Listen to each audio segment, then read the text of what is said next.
영상 시작 전 여러분들의 구독과 좋아요는 큰 힘이 됩니다. 안녕하세요. 여러분, 오늘은 한 부부의 이야기를 들려드리려고 합니다. 아마 여러분 중에서도 비슷한 경험을 하신 분들이 계실지도 모르겠어요. 서울 마포구의 한 신혼 아파트에서 이 이야기는 시작됩니다. 아침 8시 30분 알람이 울리고 민주는 눈을 뜹니다. 결혼 4년 차. 35살의 평범한 직장인이죠. 옆에서는 아내 지연이 이미 일어나 부엌에서 아침을 준비하고 있습니다. 32살의 지연은 광고회사에 다니는 디자이너였습니다. 거실에서는 2살 된 아들 하준이가 장난감 자동차를 굴리며 깔깔거리고 있었습니다. 민주는 세수를 하고 나와 아들을 안아 올립니다. 하준이는 아빠 품에 안겨 웃으며 민준의 뺨에 뽀뽀를 합니다. 이런 평범한 아침 풍경은 누가 봐도 행복한 가정의 모습이었죠. 민주는 중견 건설회사에서 현장 감독으로 일하고 있었습니다. 새벽같이 일어나 현장에 나가고 저녁 늦게 돌아오는 생활이 반복됐지만 가족을 위해서라면 견딜만 했습니다. 지연 역시 육아와 일을 병행하며 바쁜 나날을 보냈지만 둘은 서로를 아끼며 살아갔습니다. 주말이면 근처 공원으로 나들이를 가곤 했습니다. 하준이를 유모차에 태우고 산책을 하면 지나가는 사람들이 부러운 눈빛으로 바라봤죠. 젊은 부부가 예쁜 아이와 함께 걷는 모습은 누가 봐도 화목한 가정이었습니다. 민준의 어머니는 손자를 무척이나 예뻐하셨습니다. 한 달에 한두 번은 집에 들러 하준이를 돌봐주곤 하셨죠. 하지만 그때마다 어머니는 이런 말씀을 하셨습니다. 애가 엄마만 쏙 닮았네. 민준이 어릴 때랑은 하나도 안 닮았어. 그 말을 들을 때마다 민준은 웃으며 넘겼습니다. 그냥 농담이려니 생각했죠. 회사 동료들과 회식 자리에서도 비슷한 말을 들었습니다. 누군가 민준의 핸드폰 배경화면에 있는 하준이 사진을 보고는야. 근데 애가 너랑 하나도 안 닮았는데. 엄마 닮았나 보지라며 웃었습니다. 민주는 그럴 수도 있지 뭐하며 대수롭지 않게 넘겼습니다. 하지만 점점 그런 말들이 마음속에 쌓여갔습니다. 집에 돌아와 잠든 하준이를 가만히 들여다보면 이상하게도 자신의 어린 시절 사진과 전혀 닮지 않았다는 생각이 들었죠. 눈매도 다르고 코 모양도 달랐습니다. 심지어 귓불의 형태까지도 자신과는 달랐습니다. 민준의 아버지는 귓불이 큰 편이었고 민준 역시 그 유전자를 물려받았습니다. 하지만 하준이의 귓볼은 작고 붙어있는 형태였죠. 지연의 귀와도 달랐습니다. 이런 작은 차이들이 하나둘씩 눈에 들어오기 시작했습니다. 어느 날 저녁 민준은 장난스럽게 지연에게 물었습니다. 야, 너 진짜 내 아들 맞지라고요. 지연은 그 말을 듣자마자 표정이 굳어졌습니다. 그게 무슨 말이야. 기분 나쁘게 왜 그런 소리를 해. 민주는 당황하며 농담이라고 했지만 지연의 반응이 유난히 예민하게 느껴졌습니다. 그날 밤 민주는 잠을 이루지 못했습니다. 지연의 그 반응이 계속 머릿속을 맴돌았죠. 왜 그렇게 화를 냈을까. 그냥 웃고 넘길 일이었는데. 혹시 뭔가 숨기는 게 있는 건 아닐까. 이런 의심이 점점 커져만 갔습니다. 다음 날 회사에서도 일에 집중할 수 없었습니다. 현장을 돌아다니면서도 머릿속은 온통 하준이 생각뿐이었습니다. 점심시간에 혼자 앉아 핸드폰으로 하준이 사진들을 쭉 넘겨봤습니다. 그리고 자신의 어린 시절 사진과 비교해봤죠. 정말로 닮은 구석이 하나도 없었습니다. 퇴근길에 민주는 우연히 약국 앞을 지나다가 멈춰 섰습니다. 쇼윈도에 친자 확인 검사 키트 광고가 붙어 있었습니다. 민주는 한참을 그 자리에 서서 광고를 바라봤습니다. 그리고 결국 약국 안으로 들어가지는 못하고 발걸음을 돌렸습니다. 집에 돌아오니 지연이 저녁을 차리고 있었습니다. 하준이는 소파에서 만화를 보고 있었죠. 평범한 일상이었지만 민준의 마음속에는 이미 의심의 씨앗이 깊이 뿌리내리고 있었습니다. 그날 밤. 민주는 컴퓨터를 켜고 인터넷 쇼핑몰에서 DNA 검사 키트를 주문했습니다. 사흘 후 회사로 택배가 도착했습니다. 민주는 점심시간에 아무도 없는 자재 창고로 가서 조심스럽게 상자를 뜯었습니다. 손이 떨렸죠. 작은 박스 안에는 면봉 2개와 검사 키트, 그리고 설명서가 들어 있었습니다. 민주는 설명서를 읽으며 검사 방법을 확인했습니다. 구강 상피세포를 채취해서 보내면 일주일 안에 결과가 나온다고 했습니다. 그날 저녁 민주는 평소보다 일찍 집에 들어갔습니다. 지연은 의아한 표정으로 물었죠. 오늘 일찍 들어왔네. 무슨 일 있어? 민주는 아무렇지 않은 척 웃으며 현장 일이 일찍 끝났다고 대답했습니다. 하준이는 아빠가 일찍 온 게 신이 났는지 달려와 안겼습니다. 민주는 아들을 안고 한참을 놀아줬죠. 블록을 쌓고 자동차를 굴리며 놀다가 하준이가 입을 크게 벌리고 하품을 했습니다. 그 순간이었습니다. 민주는 재빨리 면봉을 꺼내 하준이의 입안 볼 쪽을 문질렀습니다. 하준이는 갑작스러운 행동에 놀라 울음을 터뜨렸습니다. 지연이 부엌에서 뛰어나왔죠. 무슨 일이야? 왜 울어? 민주는 당황하며 이 닦아주려다가 실수했다고 둘러댔습니다. 지연은 의심스러운 눈빛으로 민준을 바라봤지만 더 이상 묻지 않았습니다. 그날 밤 화장실에 간 민주는 자신의 구강세포도 채취했습니다. 면봉을 용기에 넣고 밀봉한 뒤 가방 깊숙한 곳에 숨겼죠. 다음 날 아침 출근길에 우체국에 들러 검사 키트를 발송했습니다. 접수증을 받아든 순간 민준의 손은 식은 땀으로 젖어 있었습니다. 일주일이라는 시간은 민준에게 지옥과도 같았습니다. 매일 밤 잠을 설쳤고 회사에서도 실수가 잦아졌죠. 현장 소장이 민준을 불러 요즘 무슨 일 있냐고 물었습니다. 민준은 괜찮다며 고개를 저었지만 얼굴에는 피로가 가득했습니다. 집에서도 마찬가지였습니다. 지연은 민준의 이상한 행동을 눈치채기 시작했죠. 밥을 먹다가도 멍하니 있고 하준이가 다가와도 예전처럼 반갑게 안아주지 않았습니다. 어느 날 저녁 지연이 물었습니다. 당신 요즘 왜 그래? 무슨 고민 있어? 민주는 회사 일이 좀 힘들다고 둘러댔습니다. 지연은 그렇구나 하며 민준의 어깨를 토닥였지만 민주는 그 손길조차 부담스러웠습니다. 자신이 지금 아내를 의심하고 있다는 사실이 너무나 괴로웠죠. 엿새가 지난 금요일 오후 민준의 핸드폰으로 문자가 왔습니다.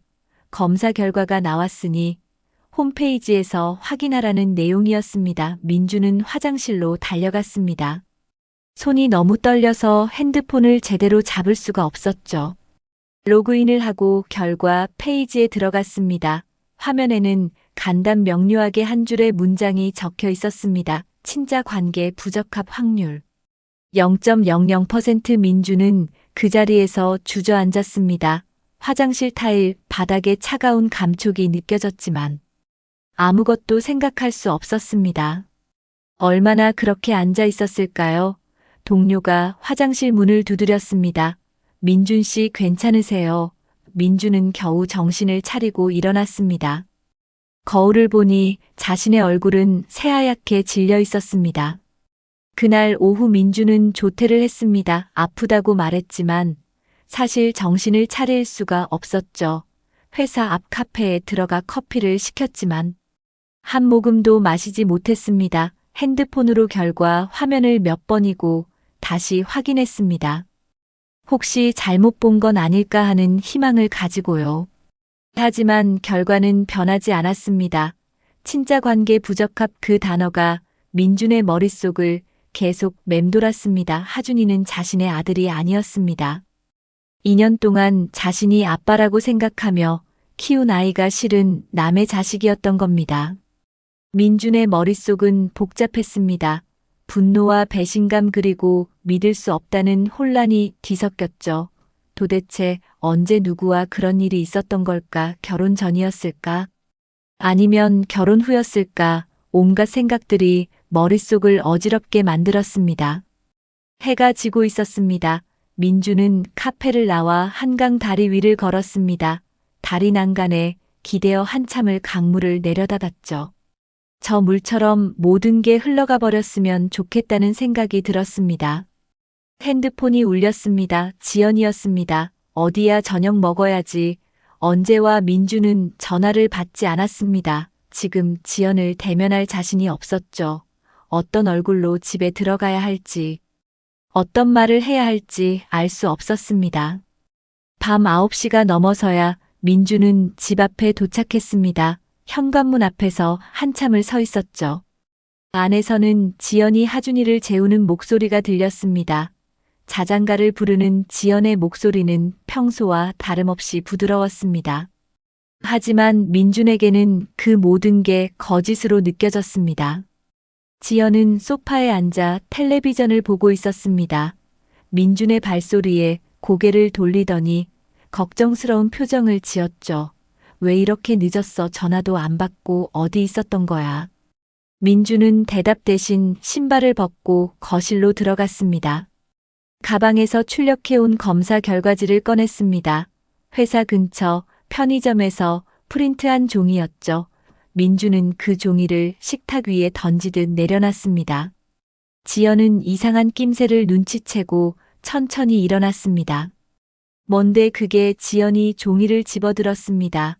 그리고 내용을 읽는 순간 얼굴이 하얗게 질렸죠. 친자 확인 검사 결과서, 피검사자와 자녀 간 친자 관계 부적합. 그 글자들이 지연의 눈에 박혔습니다. 지연의 손이 떨리기 시작했습니다. 이게 뭐야? 이건 또 뭔데? 민주는 차갑게 대답했습니다. 보면 모르냐? 하준이는 내 아들이 아니라는 거야. 도대체 누구 자식이냐고. 지연은 고개를 저으며 뒤로 물러섰습니다. 아니야. 이건 잘못된 거야. 검사를 다시 해봐야 해. 민주는 비웃음을 흘렸죠. 3번이나 확인했어. 틀릴 리가 없어. 지금 당장 말해. 언제 누구랑 잤던 거야? 지연은 말문이 막혔습니다. 입술을 떨며 변명을 늘어놓으려 했지만 아무 말도 나오지 않았죠. 민주는 한 걸음씩 다가갔습니다. 그날 밤 어디 있었어? 누구랑 있었냐고 대답해. 지연의 눈에서 눈물이 흘러내렸습니다. 미안해. 정말 미안해. 민주는 주먹을 쥐었습니다. 미안하다고 끝이야. 2년 동안 나한테 거짓말한 거야. 내가 남의 자식 키우는 동안 너는 웃고 있었던 거잖아. 지연은 주저앉으며 울음을 터뜨렸습니다. 한참을 우는 지연을 보며 민주는 벽에 기댔습니다. 가슴속에서 무언가 터져 나올 것 같았지만 참았습니다. 하준이가 깰까봐 소리조차 지를 수 없었죠. 얼마나 시간이 흘렀을까요? 지연이 떨리는 목소리로 입을 열었습니다. 3년 전이었어. 회사 회식 자리에서였어. 민주는 눈을 감았습니다. 계속 말해. 누군데? 지연은 고개를 숙인 채 말을 이어갔습니다. 같은 회사 다니던 선배였어. 이름은 성호라고 했죠. 그날 회식이 끝나고 2차로 간 술집에서 많이 마셨어. 정신이 없었고 그 선배도 취해 있었어.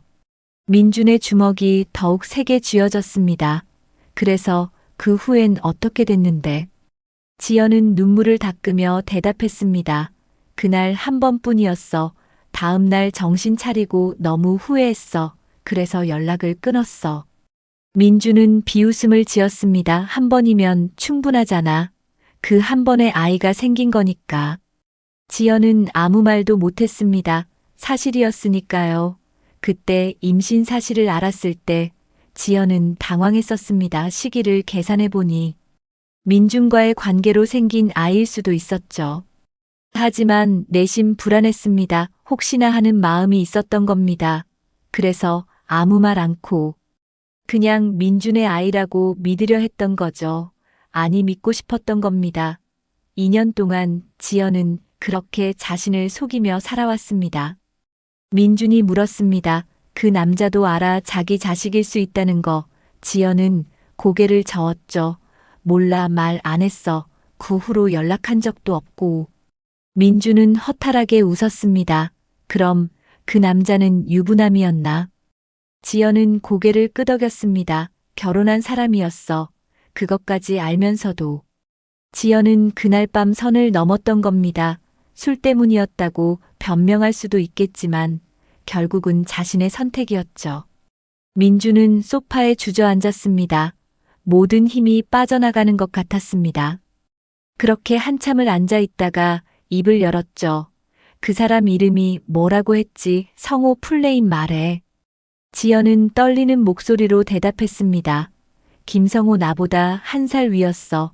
지금은 다른 회사로 옮겼을 거야. 민주는 핸드폰을 꺼냈습니다. 연락처 있어. 지연은 고개를 저었죠. 지웠어, 진작에. 민주는 냉소를 흘렸습니다. 지웠다고 해서 없던 일이 되는 건 아니잖아. 그 사람 찾을 수 있어. 지연은 당황하며 물었습니다. 왜 뭐 하려고? 민주는 지연을 똑바로 쳐다봤습니다. 당연히 만나야지. 자기 자식이 생긴 걸 알려줘야 하는 거 아니야. 그리고 책임을 물어야지. 지연은 고개를 저으며 말렸습니다. 그러지 마, 이미 다 끝난 일이야. 더 키우면 안 돼. 민주는 자리에서 벌떡 일어났습니다. 끝난 일이라고. 나한테는 이제 시작이야. 2년 동안 속은 게 끝난 일이야. 내가 남의 자식 키운 게 끝난 일이냐고. 지연은 울면서 민준의 팔을 잡았지만 민주는 뿌리쳤습니다. 그날 밤 민주는 집을 나갔습니다. 근처 찜질방에 가서 밤을 보냈죠. 천장을 보며 누워 있어도 잠이 오지 않았습니다. 머릿속에는 온통 지연과 하준이 그리고 김성호라는 남자 생각뿐이었습니다. 새벽 5시쯤 민주는 핸드폰을 켰습니다. 지연에게서 온 문자 15통과 부재중 전화 23통이 찍혀 있었죠. 하지만 민주는 하나도 확인하지 않았습니다. 대신 포털 사이트를 열어 김성호를 검색하기 시작했습니다. 민주는 소셜 네트워크를 뒤지기 시작했습니다. 김성호라는 이름으로 검색하니 수백 명이 나왔지만 지연이 다니던 회사 이름과 함께 검색하자 한 명이 걸렸습니다. 33살 남성이었고 프로필 사진에는 정장을 입은 남자가 웃고 있었죠. 민주는 그 프로필을 한참 들여다봤습니다. 이 남자가 자신의 가정을 무너뜨린 장본인이었습니다. 평범해 보이는 얼굴이었습니다. 특별히 잘생기지도 못생기지도 않은 그저 흔한 직장인의 모습이었죠. 프로필을 더 살펴보니 최근 게시물들이 보였습니다. 한 달 전에 올린 사진에는 놀이공원에서 찍은 가족 사진이 있었습니다. 성우와 그의 아내로 보이는 여자. 그리고 5살쯤 돼 보이는 딸아이가 함께 웃고 있었죠. 민주는 그 사진을 보며 이를 악물었습니다. 저 남자도 가정이 있었던 겁니다. 아내와 딸을 두고도 다른 여자와 관계를 가졌던 겁니다. 그것도 유부녀와 말이죠. 성우의 아내 이름은 유나였습니다. 31살로 프로필에 적혀 있었죠. 사진 속 유나는 밝게 웃고 있었습니다. 자신의 남편이 3년 전 바람을 피웠다는 사실을 전혀 모르는 표정이었습니다. 민주는 유나의 프로필도 확인해 봤습니다. 평범한 주부처럼 보였고 딸아이와 함께 찍은 사진들이 대부분이었습니다. 행복해 보이는 가정이었죠. 민주는 성호의 회사 정보를 찾았습니다. 현재는 강남에 있는 중견 무역회사에서 과장으로 일하고 있었습니다. 회사 홈페이지에 들어가니 조직도에서 성호의 이름을 찾을 수 있었죠. 영업이부 소속이었고 입사한 지 7년째였습니다. 찜질방 휴게실에서 아침을 먹으며 민주는 계속 고민했습니다. 이 남자를 어떻게 만나야 할까? 회사로 찾아가야 할까 아니면 집으로 가야 할까 하지만 무작정 찾아가서 뭐라고 말해야 할지 막막했습니다. 오전 9시쯤 지연에게서 전화가 왔습니다. 민주는 받지 않았죠. 곧이어 문자가 도착했습니다. 제발 집에 와. 우리 얘기 좀 하자. 하준이가 아빠 찾아. 민주는 핸드폰을 던져버리고 싶었지만 참았습니다. 하준이라는 이름을 보는 순간 가슴이 찢어지는 것 같았죠. 2년 동안 자신의 아들이라고 믿었던 아이였습니다. 그날 오후 민주는 성호의 회사 앞으로 갔습니다. 강남역 근처 빌딩 12층에 있는 회사였죠. 로비에서 한참을 서성이다가 결국 올라가지는 못했습니다.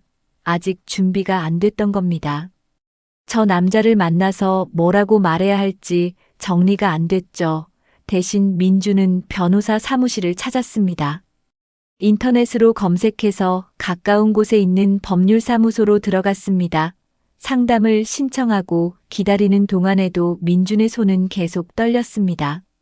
변호사는 50대 중반의 여성이었습니다. 민준의 이야기를 다 듣고 나서 고개를 끄덕였죠. 친자 부존재 확인 소송과 위자료 청구 소송을 동시에 진행할 수 있다고 설명했습니다. 배우자의 부정행위로 인한 정신적 피해에 대해서는 위자료를 청구할 수 있다고 했습니다. 또한 상간자인 남성에게도 손해배상을 청구할 수 있다고 했죠. 민주는 그 말을 듣고 조금 안심이 됐습니다. 법적으로라도 책임을 물을 수 있다는 게 다행이었습니다. 변호사는 또 한 가지를 덧붙였습니다. 상대 남성이 유부남이라면 그쪽 배우자도 이혼 사유가 될 수 있다고요. 결국 양쪽 가정 모두 큰 타격을 입을 것이라는 얘기였습니다. 민주는 상담을 마치고 나왔습니다. 머릿속이 복잡했지만 어느 정도 방향은 잡혔습니다. 일단 성호를 직접 만나 대면하기로 했습니다.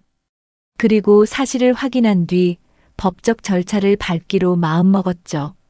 저녁 때 민주는 다시 성호의 회사 앞으로 갔습니다. 퇴근 시간을 기다렸다가 성호가 나오는 걸 보기 위해서였습니다. 6시 30분쯤 되자 사람들이 하나둘 빌딩을 빠져나왔죠. 민주는 건물 입구 맞은편 커피숍에 자리를 잡고 앉아서 지켜봤습니다. 7시가 조금 넘어서 성호가 나타났습니다. 회색 정장을 입고 서류 가방을 든 모습이었죠. 민주는 자리에서 벌떡 일어났습니다. 심장이 빠르게 뛰기 시작했습니다. 성호는 다른 동료들과 함께 걸어 나왔고 무언가 이야기를 나누며 웃고 있었습니다. 평범한 회사원의 퇴근 모습이었습니다. 민주는 성호를 따라갔습니다. 성호는 지하철역으로 향했고 민주는 조금 떨어져서 뒤를 밟았죠. 2호선 플랫폼에서 성호는 전철을 기다렸습니다. 민준도 같은 칸에 올라탔습니다. 성호는 핸드폰을 보며 메시지를 확인하고 있었습니다. 민주는 손잡이를 꽉 쥐고 성호를 지켜봤습니다. 지금 당장 달려가서 멱살을 잡고 싶었지만 참았습니다. 30분쯤 지나 성호가 내렸습니다. 민준도 따라 내렸죠. 성호는 역 근처 아파트 단지로 들어갔습니다. 민주는 입구에서 멈춰 섰습니다. 여기가 성호의 집인가 보다 생각했습니다. 아파트 이름을 확인하고 민주는 다시 지하철을 타고 돌아갔습니다. 오늘은 여기까지만 하기로 했습니다. 이틀 뒤 토요일 오전 민주는 성호의 집 앞으로 갔습니다. 가족들이 함께 있을 시간이라고 판단했죠. 양쪽 가정 모두 알아야 한다고 생각했습니다. 아파트 동 호수는 관리실에서 확인할 수 있었습니다. 민주는 초인종을 눌렀습니다. 잠시 후 문이 열리고 성호가 나타났습니다. 성호는 낯선 남자를 보고 의아한 표정을 지었습니다. 누구세요? 민주는 차분하게 말했습니다. 김성호 씨 맞으시죠? 할 이야기가 있어서 왔습니다. 성호는 더욱 당황한 표정이었습니다. 저 아는 분인가요? 무슨 일이신데요? 민주는 가방에서 서류 봉투를 꺼냈습니다. 안에는 DNA 검사 결과지와 하준이 사진이 들어있었죠. 이거 보시죠. 3년 전 이지현이라는 여자 기억하시나요? 성호의 얼굴이 굳어졌습니다. 이지현 그 이름을 듣는 순간 뭔가 떠오른 것 같았습니다. 안에서 여자 목소리가 들렸습니다. 여보 누구야? 성호의 아내 유나가 거실에서 나왔습니다. 민준을 보고는 의아한 표정을 지었죠. 성호는 당황하며 말했습니다. 아니, 잘못 찾아오신 것 같은데요. 저 이 사람 모릅니다. 민주는 냉정하게 말했습니다. 3년 전 회식 자리 기억 안 나세요? 호텔에서 하룻밤 보낸 거요.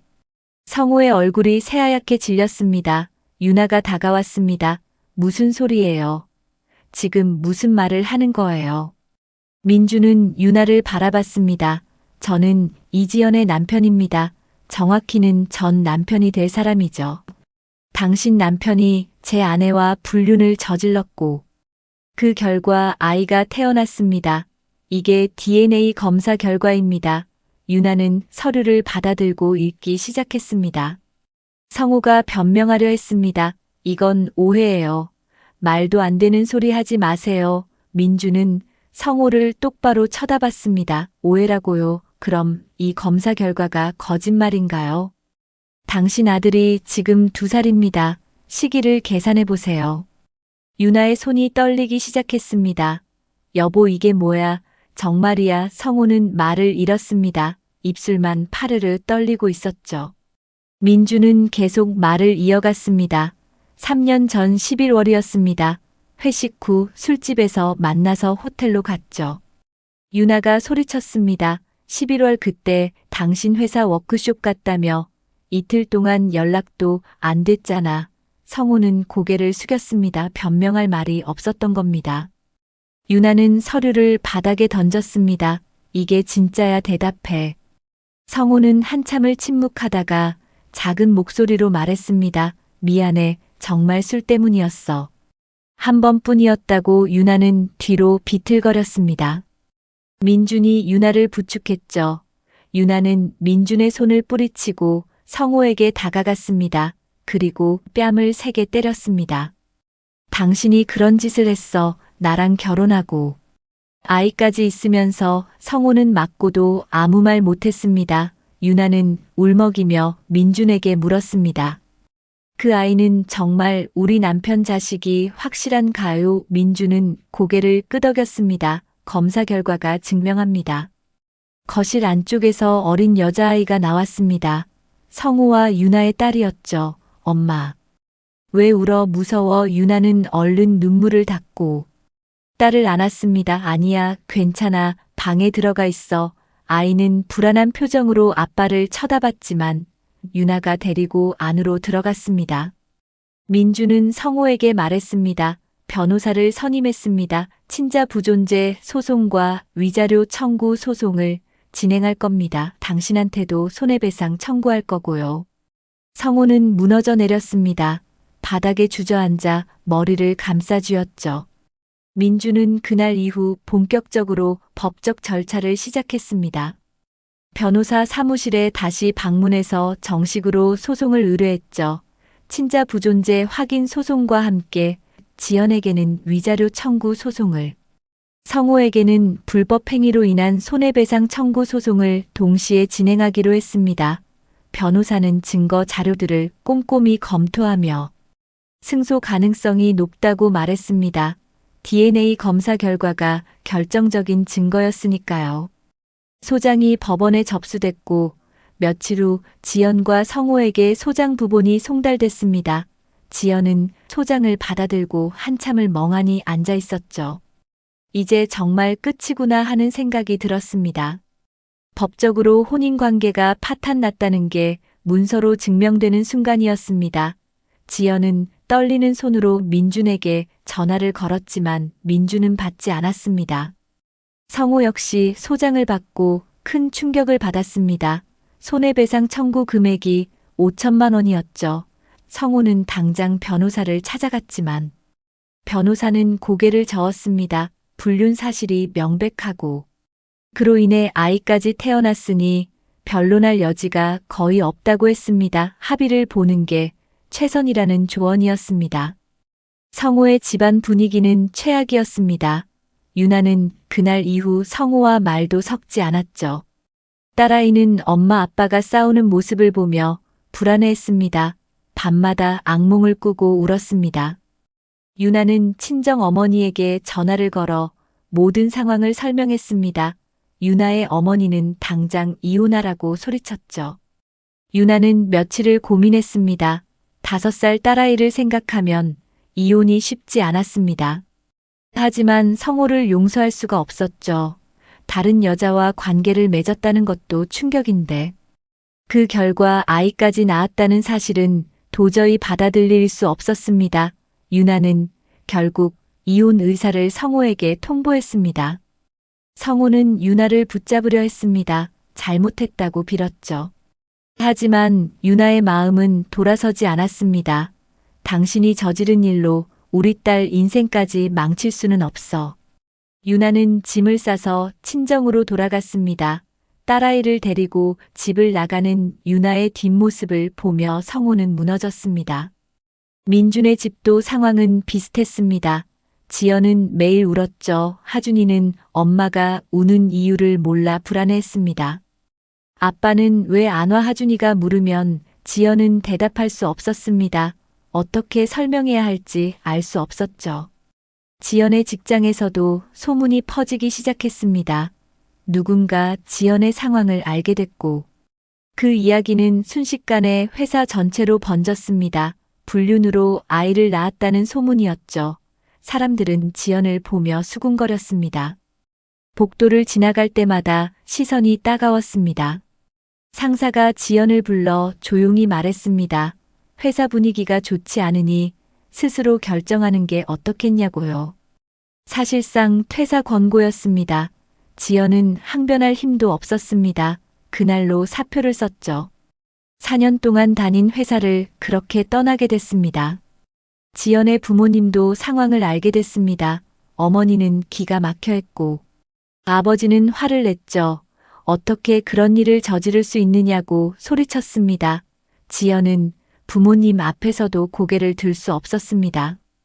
평생 착하게 살아온 딸이 이런 일을 벌였다는 게 믿기지 않는다는 표정이었습니다. 민준의 부모님도 충격이었습니다. 며느리가 불륜을 저질렀다는 사실도 그렇지만 손자가 친손자가 아니라는 게 더 큰 충격이었죠. 민준의 어머니는 그동안 하준이를 얼마나 예뻐했는데 그 아이가 남의 자식이었다니 받아들일 수 없었습니다. 첫 번째 재판 날짜가 잡혔습니다. 민준은 정장을 입고 법원으로 갔습니다. 지연도 변호사와 함께 나왔죠. 법정에서 마주친 두 사람은 서로 눈을 마주치지 못했습니다. 판사는 양측의 주장을 들었고 증거 자료들을 검토했습니다. DNA 검사 결과는 명백했습니다. 성호도 따로 법정에 출석했습니다. 손해배상 청구건이었죠. 성호는 초췌한 모습이었습니다. 회사에서도 이미 소문이 퍼진 상태였습니다. 유부남이 불륜을 저질러 아이까지 낳게 했다는 이야기는 직장 내에서 큰 스캔들이었죠. 성호는 상사로부터 경고를 받았습니다. 재판은 몇 차례 진행됐습니다. 그때마다 민준과 지연, 그리고 성호는 법정에 출석해야 했죠. 지친 얼굴들이었습니다. 변호사들은 서류를 주고받으며 법적 공방을 벌였지만 결과는 뻔했습니다. 증거가 너무나 명확했으니까요. 석 달이 지난 뒤 1차 판결이 나왔습니다. 친자관계 부존재가 확정됐습니다. 민준은 법적으로 더 이상 하준이의 아버지가 아니었습니다. 위자료는 지연이 민준에게 3천만 원을 지급하라는 판결이 내려졌죠. 성호에 대한 손해배상 청구는 2,500만 원이 인정됐습니다. 판결문을 받아든 민준의 손은 차가웠습니다. 법적으로 민준과 하준이의 관계는 끊어졌습니다. 더 이상 아버지와 아들이 아니었죠. 호적에서도 하준이의 이름이 지워질 것이었습니다. 민준은 법원을 나와 한참을 걸었습니다. 어디로 가는지도 모른 채 그저 걷기만 했습니다. 집으로 돌아가야 했습니다. 짐을 싸야 했으니까요. 이혼 조정이 성립되면서 민준은 집을 나가기로 했습니다. 전세금은 지연과 하준이가 살 수 있도록 넘겨주기로 했죠. 민준은 회사 근처에 작은 원룸을 얻었습니다. 새로 시작하기 위한 공간이었습니다. 짐을 싸는 동안 하준이가 방에서 나왔습니다. 아빠 어디가? 하준이는 아무것도 모르는 표정으로 물었죠. 민준은 하준이를 보며 가슴이 미어졌습니다. 2년 동안 아빠라고 불렀던 아이였습니다. 밤마다 재우고 아플 때 병원에 데려갔던 아이였습니다. 민준은 하준이를 안아 올렸습니다. 하준이는 민준의 품에 안겨 웃었습니다. 아빠 놀아줘. 민주는 눈물이 날 것 같았지만 참았습니다. 하준아, 아빠는 잠깐 다른 곳에 가 있을 거야. 하준이는 고개를 갸우뚱했죠. 언제와 민주는 대답할 수 없었습니다. 지연이 거실에서 지켜보고 있었습니다. 눈이 퉁퉁 부어 있었죠. 며칠째 제대로 먹지도 자지도 못한 모습이었습니다. 민주는 하준이를 내려놓고 짐을 계속 쌌습니다. 옷가지와 책 몇 권 그리고 중요한 서류들이 전부였습니다. 짐을 다 싸고 현관으로 나가는 순간 민주는 뒤를 돌아봤습니다. 4년 동안 살았던 집이었습니다. 행복했던 기억들이 스쳐 지나갔죠. 하지만 이제는 그 모든 게 거짓처럼 느껴졌습니다. 민주는 문을 닫고 나왔습니다. 뒤를 돌아보지 않았습니다. 회사에서도 민준의 상황을 알고 있었습니다. 동료들은 민준을 대하는 게 조심스러웠죠. 누구도 먼저 말을 걸지 않았습니다. 민준은 일에만 집중하려 했습니다. 현장을 돌아다니며 몸을 움직이는 게 그나마 정신을 잡는 방법이었습니다. 한 달쯤 지났을 때 민준은 사직서를 제출했습니다. 더 이상 서울에 있고 싶지 않았습니다. 모든 게 상처로 남아있는 곳이었죠. 상사는 만류했지만 민준의 결심은 확고했습니다. 지방에 있는 건설사에서 제의가 왔고 민준은 받아들였습니다. 부산으로 내려가기 전날 민준은 마지막으로 집 앞을 찾았습니다. 창문으로 불빛이 새어나왔죠. 안에서는 지연이 하준이를 재우고 있을 것이었습니다. 민주는 한참을 그 자리에 서 있었습니다. 올라갈까 하는 생각도 들었지만 발걸음이 떨어지지 않았습니다. 성호의 삶도 무너졌습니다. 유나와의 이혼이 성립됐고 딸의 양육권은 유나가 가져갔습니다. 면접 교섭권만 겨우 인정받았죠. 한 달에 한 번 딸을 만날 수 있었습니다. 회사에서는 불륜 사실이 알려지면서 승진해서 누락됐습니다. 동료들의 시선도 차갑게 변했습니다. 성호는 결국 회사를 그만뒀습니다. 더 이상 그곳에서 일할 수 없었죠. 다른 회사로 이직하려 했지만 쉽지 않았습니다. 나이도 있고 경력도 애매했습니다. 무엇보다 추천서를 받기가 어려웠습니다. 지연은 혼자 하준이를 키우며 살아갔습니다. 일자리를 구해야 했지만 쉽지 않았죠.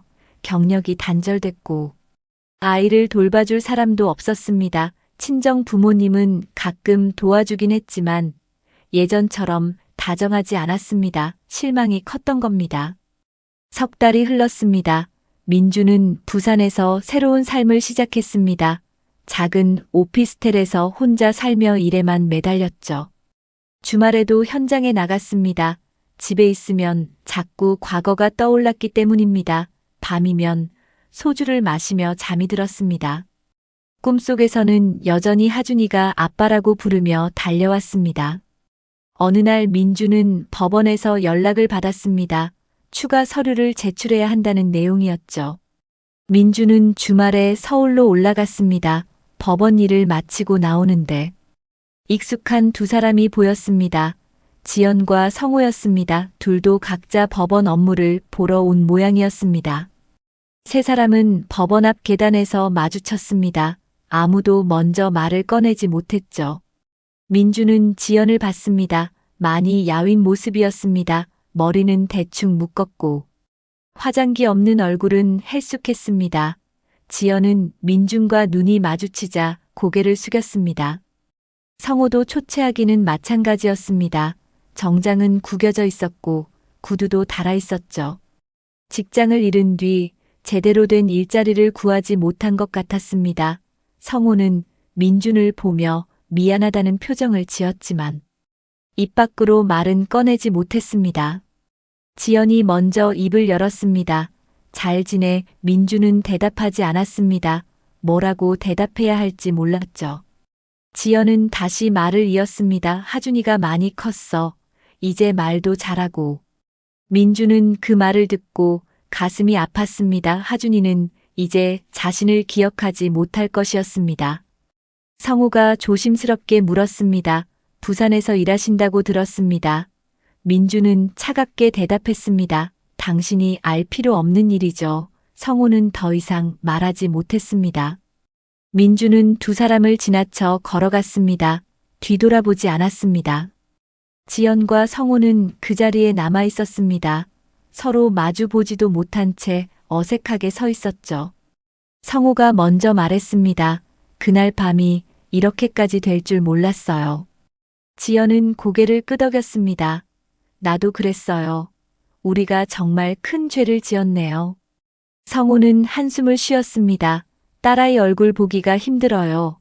아이가 아빠 왜 안 와 하고 물으면 대답을 못 하겠더라고요. 지연도 마찬가지였습니다. 하준이도 자꾸 아빠 찾아요. 어떻게 설명해야 할지 모르겠어요. 두 사람은 더 이상 할 말이 없었습니다. 각자 다른 방향으로 걸어갔죠. 뒤돌아보지 않았습니다. 한순간의 욕망이 두 가정을 완전히 무너뜨린 겁니다. 4명의 어른과 3명의 아이들 모두가 상처를 입었습니다.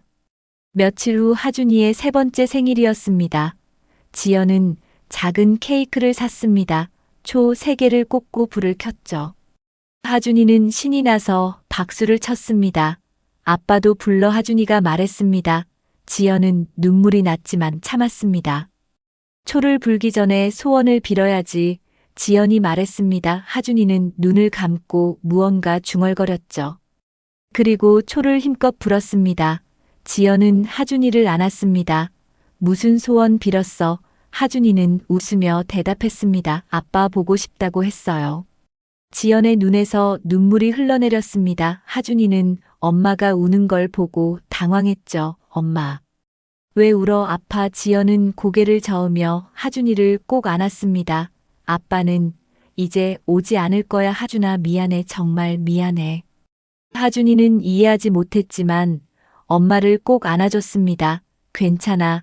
엄마 울지 마. 지연은 한참을 울었습니다. 자신의 잘못으로 아이에게 아버지를 잃게 만들었다는 죄책감이 너무 컸습니다. 앞으로 하준이를 어떻게 키워야 할지 막막했습니다. 유나도 딸과 함께 친정에서 살고 있었습니다. 딸아이는 자꾸 아빠를 찾았지만 유나는 만나게 해주고 싶지 않았습니다. 배신한 남자를 용서할 수 없었죠. 하지만 아이를 생각하면 마음이 복잡했습니다. 성호는 작은 회사에 겨우 취직했습니다. 월급은 전보다 반으로 줄었죠. 그나마 일자리가 있는 게 다행이었습니다. 손해배상금과 이혼 위자료를 갚아야 했습니다. 앞으로 몇 년은 빚을 갚는데 허덕일 것이었습니다. 민주는 부산에서 묵묵히 일했습니다. 가끔 하준이 생각이 났지만 애써 잊으려 했습니다. 2년 동안 아버지였지만 이제는 남이었습니다. 법적으로도 혈연적으로도 아무 관계가 없었습니다. 그저 스쳐 지나간 인연일 뿐이었습니다. 한순간의 선택이 모든 것을 바꿔놓았습니다. 두 가정이 무너졌고 아이들은 상처를 입었습니다. 진실은 결국 드러났고 그 대가는 너무나 컸습니다. 사랑의 배신은 개인의 죄로 끝나지 않았습니다. 주변의 모든 사람들에게 상처를 남겼습니다.